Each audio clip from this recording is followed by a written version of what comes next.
Hey there, this is Daryl Ballard, and in this video we're going to talk about top income earners and how you can become one.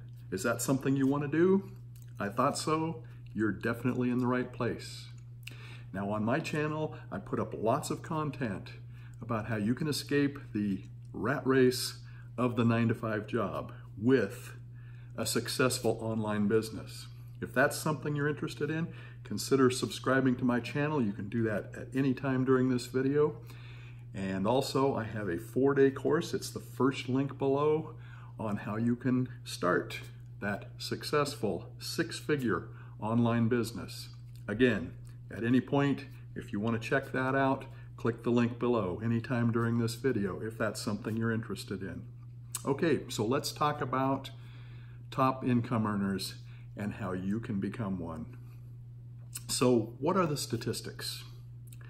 Well, when we look at the numbers, about 1 in 100 becomes wealthy. If we start them out at 25, by age 65 or roughly that, retirement age, whenever that is, about 1 is wealthy. About 4 are financially independent. But the rest, where are they? 5 are still working, and I think that number is going up. And they're not working because they want to, because there are certainly some of those in the wealthy and financially independent that are working because they love what they do. But these are people who are working because they have to. And the rest, where are they? Well, they're pretty much dead broke. They're dependent on someone else, family members, most likely the government. Maybe they have a small pension, although pensions are pretty much going away as well, but they're dependent on somebody else to take care of their everyday needs. So why does this happen? Should we be able to learn how to be financially independent, if not wealthy, after 40 years of doing something 8 hours a day? Well, I think this is the issue, and I think Abraham Lincoln probably said it best. Every man is born an original, but sadly, most men die copies. So what do? We conform. We conform to what everybody else is doing. What do you think would happen if you practiced doing something, you wanted to do it well, and you practiced doing something 8 hours a day for 40 years? How well would you play a musical instrument if you practiced the piano for 40 years, 8 hours a day? I think you'd play pretty well. A second language. How well would you speak a second language if you did that? And maybe a third and a fourth as well.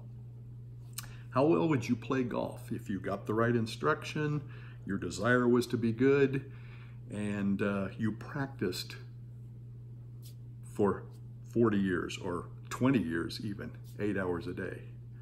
I think you'd have a pretty low handicap if you did that sort of thing. But that's not what we do. We conform to what everybody else does. And why do we do that? Well, it's the easy thing to do. We're sort of trained to conform. It's almost human nature. Let's kind of go through life and see how it goes in general. In the first 18 years, we want to be like everyone else. Kids can be pretty cruel. They tend to make fun of us if we're different. We go through school, we go through elementary school, middle school, high school, and our teachers, well, they're generally part of the 95% who conform as well, and we end up conforming. And I imagine it makes for a better classroom if we're trying to get the 25 or 30 kids in the classroom to all do the same thing, all be the same thing. And then where do we go from there? Well, if we go straight into the workforce from there, that's one of the tracks that happens. We get out there and we try to do as little as we can to make our paycheck and not get fired. Why do we do that? Well, again, I think it's human nature, and the other thing is that's what everyone else is doing. So that's what we do. The other track, we go off to college or some training program to do what we really want to do. And there we're taught to conform as well. Maybe a little bit different conforming from industry to industry or from specialty to specialty, but we're taught to conform there as well. In fact, the teachers there are the same sort of thing. 95% conform, only 5% are originals, as Abraham Lincoln put it. Now, when we get done with that, we may have a little better job, we may have a little higher paycheck, may get to work in a little nicer place, but we still conform. We still pretty much try to do what everyone else does and to do as little as we can. That's just the way we are. Again, it's human nature and it's what everyone else is doing. So, why are the 5% successful? Well, they have a goal. They have a well-defined goal. It's something useful. They plan, they dream, and they work hard to reach that goal. That's really it. That's the difference between those who are part of the 95% who conform and those who are part of the 5% who are the top earners, the top 5% earners, and who have a happy, successful life. Not concerned about, oh, it's Monday and I've got to get up to go to work, because they love what they do. Is that something you would like to do? That's where I want to be. That's where I'm headed. So what do we need to do to be part of the top 5%, the top 5% earners, and to be successful? Well, we're going to go quickly through 4 steps here. The first thing is to have goals, to write them down and keep them in front of you. I would suggest putting them on a small card, laminating it, having something that you can put in your pocket so that at any point during the day you can check it out and really keep this goal in front of you. All right, it needs to be well defined. It needs to be worth something, not just to be happy. That's great, and you can go there, but you need to be a little more specific about your goal than that. And not just to be successful. That's a great goal, but it needs to be more specific than that. Okay, number 2, and very closely related, you need to control your thoughts. Don't let the negative and thoughts and the fear get in the way of what you're trying to accomplish. Literally paralyze you from doing what you want to do. And how do you do that? Again, keep your goals in front of you.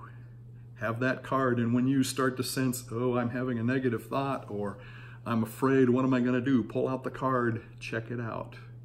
Not only read your goal, but picture what it's going to be like when you are successful. Put it in a present tense statement. When I'm successful, I don't have any debt. My debts are all paid off. May not be true yet, but essentially it is, because that's what your goal is. Okay, number 3. Be willing to sacrifice.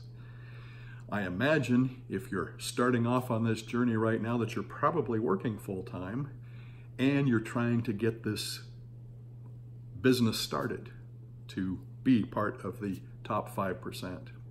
You're going to have to spend some time doing it. You're probably going to have to spend some money too. You may have to give up some evenings, you may have to give up some weekends to make this work. But it'll be worth it in the long run, and because you positively know where you're heading, you're not going to have trouble doing this. You're going to have to, I say you're not going to have trouble. It's not easy. You'll probably have people telling you, maybe even close family members, that it's not working, why don't you just give up? They don't mean to cause you harm. They want you to be successful too, but most people think like the 95%. Okay, so be willing to sacrifice some time, some money. There may be other sacrifices that you have to make too. It's not forever, but short term, you're going to have to give up a few things. And number 4, stay consistent. This is not a sprint, this is a marathon. Now, it's not going to take you 40 years like we talked about at the first to accomplish this, but it's going to take more than a few days or more than a couple of weeks. So don't let those thoughts, negative thoughts that it's going to take forever, get in the way either. The reason it's not going to take that long is because only 5% are doing it. If there was 50% trying to do what you're doing, it probably would be more difficult, but it's actually easy. Now, when I say easy, it's technically easy, but doing something different than 95% of the people, it's going to be hard. You're going to have to work hard to do that. You're going to have to work harder than anybody else. You're going to have to plan and dream more than anybody else does. All right, so that's really the 4 steps that it takes to be a top earner, and you can do it. All right, and it's very much worth making that effort to do it, to have that happy, peaceful life that you really want. Okay, so that's the process. What do you think? Tell me what you think in the comments below. Definitely consider checking out my channel. Subscribe if you're interested in having that, escaping that job and having a successful online business. And don't forget the course, which is the first link below, on how you can have a successful online business yourself, a 6-figure income. All right, hope that's been helpful. This is Daryl Ballard, and we'll see you in the next video.